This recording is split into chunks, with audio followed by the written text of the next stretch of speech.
जय गणेश दोस्तों, कैसे हैं आप सभी लोग। एक बार फिर से सभी का बहुत बहुत आभार कि आप लोग फिर से आए हैं अपना समय निकाल के मेरा व्लॉग देखने के लिए। तो चलिए शुरू कर लेते हैं आज का वीडियो। तो ये 3 तारीख का व्लॉग है फ्रेंड्स, और जैसा कि मैंने आपको लास्ट व्लॉग में बताया था कि एकदम से हम लोग का प्लान बन गया है कैलाश जाने का। तो अब जो है तैयारी का समय तो था नहीं, क्योंकि शिव जी का बुलावा इतना मतलब ऐसा आया कि बिल्कुल भी समय ही नहीं मिला। और सही बताऊं तो बुलावा जब आता है ना तो ऐसे ही आता है, आपको सोचने का समय नहीं मिलता, आप सीधे बस भगवान जी के चरणों में पहुंच जाते हो।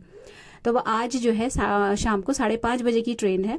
तो कुछ कुछ तैयारियां हैं जो मेरे हाथ में है, जो मैं कर सकती हूँ वो कर रही हूँ। तो अभी फ़िलहाल जो कपड़े थे बहुत ढेर सारे वो मैंने धो डाले हैं, क्योंकि आने के बाद वैसे ही बहुत सारा कपड़ा जो होगा वो धुलने के लिए होगा। तो मैंने जितने भी कपड़े थे सब धो दिए, डाल दिए छत पे। और बेलपत्र जो है मेरे हस्बैंड ले आए थे, तो उनमें उनको धो के मैंने सुखाने के लिए रख दिया है, जो कि हम लेके जाएंगे वहाँ पे। और ब्रेकफास्ट में यहाँ पे बन रही है तोरी। तो अब जो है कल रात से ही मतलब लास्ट व्लॉग में भी मैंने आपसे शेयर किया था कि अब जब भी हमें कहीं जाना होता है तो जो मील्स होते हैं वो मैं इस तरीके से रखती हूँ कि थोड़ा सा लाइट रहें, और जैसे कि पेट वगैरह में कोई प्रॉब्लम ना हो, क्योंकि जहाँ हमें जाना है बहुत ज़बरदस्त ट्रैक है। तो वहाँ ऐसी सुविधाएं वॉशरूम की और उतनी अच्छी नहीं होती हैं जितना आप सोच के चलते हो। अच्छा, आज था मंगलवार, तो आज के दिन मैं स्नान भी कराती हूँ भगवान जी को और सुंदरकांड भी पढ़ती हूँ। तो ये जो क्लिप्स आप देख रहे हैं ना, ये सुंदरकांड पढ़ने के बाद की क्लिप्स हैं। तैयारी पूजा की हो रही है, जो कि मैंने सोचा है कि मैं ऊपर जाके मतलब मणिमहेश कैलाश में जाके पूजा करूँगी। तो 11-11 सारी चीज़ें काउंट करके रख रही हूँ। वैसे मतलब इस तरीके का सामान रखने का अनुभव मुझे है, क्योंकि मेरे जो हस्बैंड हैं वो जाते रहते हैं इस तरीके के ट्रैक्स में, वो शिव जी के भक्त हैं। और तो मुझे है मतलब कि क्या क्या चीज़ें रखनी होती है, और मैं हर बार रखती हूँ। लेकिन ये पहली बार हो रहा है कि मैं खुद जा रही हूँ और सामान भी मैं अपने हिसाब से रख रही हूँ कि मुझे कैसे कैसे ऊपर पूजा करनी है। तो 11 बेलपत्र रख लिए हैं, 11 शमी के पत्ते रख लिए हैं। और ये सारी ही चीज़ें जो हैं पूजा पाठ की, ये सब घर से ही तोड़ी हुई हैं। जो ये फूल कनेर के 2 दिख रहे हैं आपको, ये भी अपने ही पेड़ में 2-3 फूल लगे थे, वो तो उनमें से 2 मैंने रख लिए। और जितने भी चीज़ें हैं सबको कागज़ में अच्छे से रैप करके मैं रख रही हूँ। और यहाँ पे ना ये जितनी भी चीज़ें कागज़ में रैप करके रखी जा रही हैं, इनका बाद में बंडल बना के मैं एक पॉलीथीन में रख दूँगी, और वो पॉलीथीन चली जाएगी बैग में। अच्छा, यहाँ पे एक चीज़ मैं बोलना चाहूँगी कि अगर आप जैसे आप पूजा करने जाते हो ना किसी भी धाम में या कहीं पे भी, तो वैसे तो इतना सेंस हर किसी को होता है, लेकिन अब मैं क्योंकि आप लोगों से कनेक्टेड हूँ तो मेरा फ़र्ज़ है आपको बताना, या कहना चाहिए कि आगाह करना कि जो भी अपने साथ आप लेके जा रहे हो ना चीज़ें, अगर जैसे मैं ये लेके जा रही हूँ कागज़ वगैरह, तो मैं इसको वहाँ नहीं फेंकूंगी। मैं इसको एज इट इज़ जितनी भी चीज़ें पूजा की हैं इनको भगवान जी को अर्पण करने के बाद इनको अपने ही बैग में वापस रख लेती हूँ। और ये जितना भी कूड़ा कचरा होगा ये मेरे ही घर में आके मेरे ही डस्टबिन में जाएगा। मैं वहाँ जाके किसी भी तरीके का गंद नहीं फैलाना चाहती। और सबसे यही निवेदन करती हूँ कि जब भी आप ऐसे तीर्थ स्थानों में जाएं, क्योंकि वहाँ जाके देखो ना तो बड़ा दुख लगता है।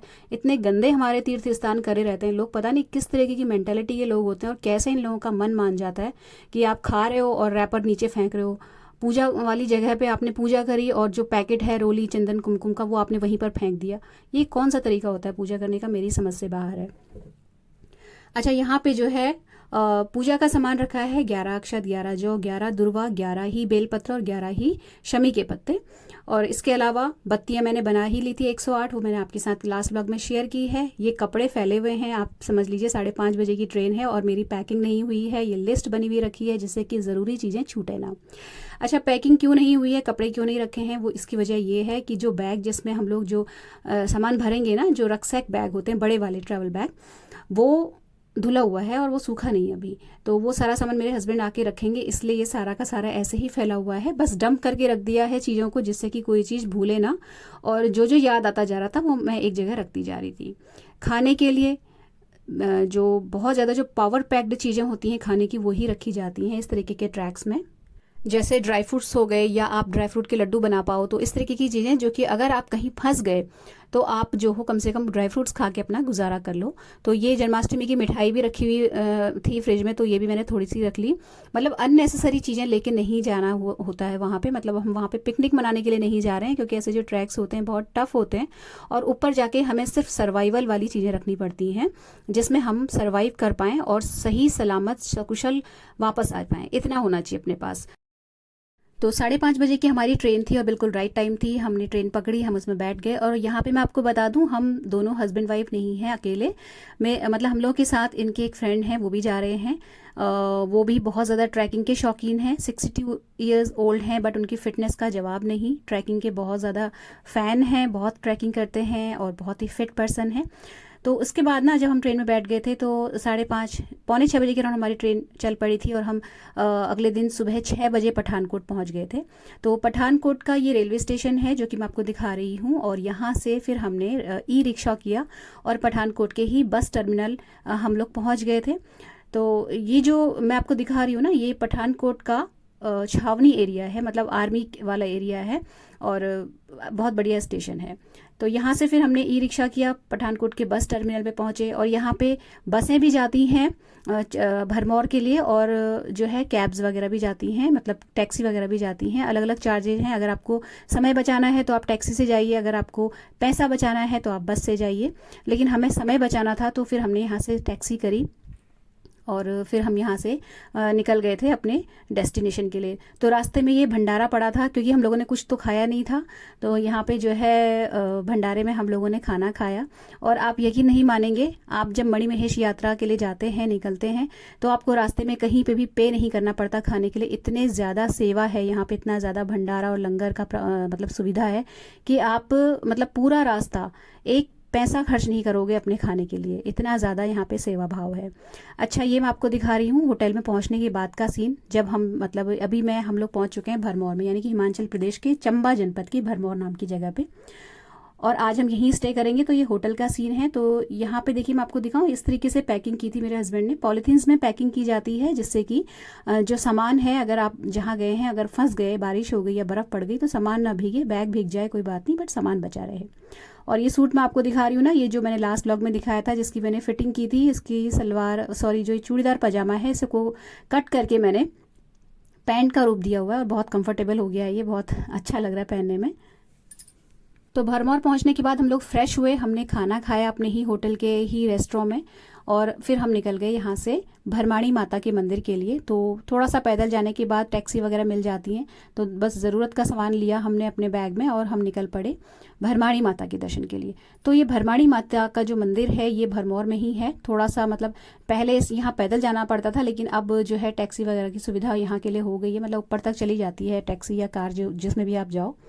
तो यहाँ से फिर हम लोग निकल गए थे भरमाणी माता के मंदिर के लिए। तो इस मंदिर के बारे में मैं आपको बता दूं कि अगर आप मणिमहेश कैलाश के लिए जा रहे हो तो उससे पहले यहाँ आना ज़रूरी होता है। माता पार्वती के, जो कि भरमाणी माता के नाम से यहाँ पे प्रतिष्ठित हैं, उनके परमिशन लेनी पड़ती है या उनकी अनुमति लेनी पड़ती है कि हम मणिमहेश कैलाश के लिए जा रहे हैं, माता हमें आज्ञा दें और हम सकुशल वहाँ पे दर्शन करके वापस लौट आएँ। ये ज़रूरी है यहाँ आके करना। तो ज़्यादा देर का नहीं है, मतलब रास्ता थोड़ी देर में आप पहुंच जाते हो टैक्सी करके। और ऊपर जाके फिर हमने जो है, मतलब हमें बारिश भी मिल गई थी रास्ते में। तो पहाड़ों का तो आपको पता ही है कितना मतलब अनप्रेडिक्टेबल वेदर कंडीशंस होती हैं, कभी बारिश, कभी धूप, कभी धुंध। तो कभी वही बात है, मतलब आपकी किस्मत कैसी है, आपको बारिश मिल रही है, बर्फ़ मिल रही है, ये जैसा आप है अपने हाथ में नहीं है, मतलब कहने का ये है। तो ऊपर गए हम लोग और उसके बाद थोड़ा सा पैदल चलना पड़ता है, उसके बाद भरमाणी माता का मंदिर आ जाता है। बहुत ही प्रसिद्ध मंदिर है, यहाँ की कुल देवी हैं भरमाणी माता, जिनको भरमौरी माता भी कहा जाता है। थोड़ा सा पैदल चलने के बाद शूज़, मतलब जहाँ से हमने प्रसाद लिया था, प्रसाद और माता का श्रृंगार और नारियल वगैरह, वहीं पे हमने अपने शूज़, सैंडल उतारे, अपनी जो बैग वगैरह थे वो वहीं पे रख दिए, और उसके बाद फिर हम आगे निकल गए दर्शन के लिए। यहाँ पे मैं आपको एक बार फिर से बता दूं कि मैं इस वक्त हिमाचल प्रदेश के चंबा जनपद के भरमौर नाम की जगह पे हूँ, और यहीं से ही हमें थोड़ा आगे और जाना है 10-12 किलोमीटर, जो कि हम अगले दिन जाएंगे। आज हम सिर्फ ये भरमाणी माता के दर्शन करेंगे, और उसके बाद एक ही यहीं भरमौर जिले में ही एक और प्रसिद्ध मंदिर है, 84 नाम है उस मंदिर का, वहाँ जाएंगे। और इसके बाद जो है हम आज रात यहीं स्टे करेंगे और नेक्स्ट डे मॉर्निंग के लिए हम निकलेंगे मणिमहेश कैलाश के लिए। तो ये मैं आपको वहाँ ऊपर का दृश्य दिखा रही हूँ। बहुत ही सुंदर सीन था। बारिश भी हो गई थी थोड़ी थोड़ी, और ठंड तो था ही खैर बहुत ज़्यादा। ये जो मैंने जैकेट पहनी हुई है -10 या -5 डिग्री तक की है शायद, मतलब इतनी ठंड में ये काम कर जाती है। तो आप समझ लो कि ठंडा अच्छा खासा था।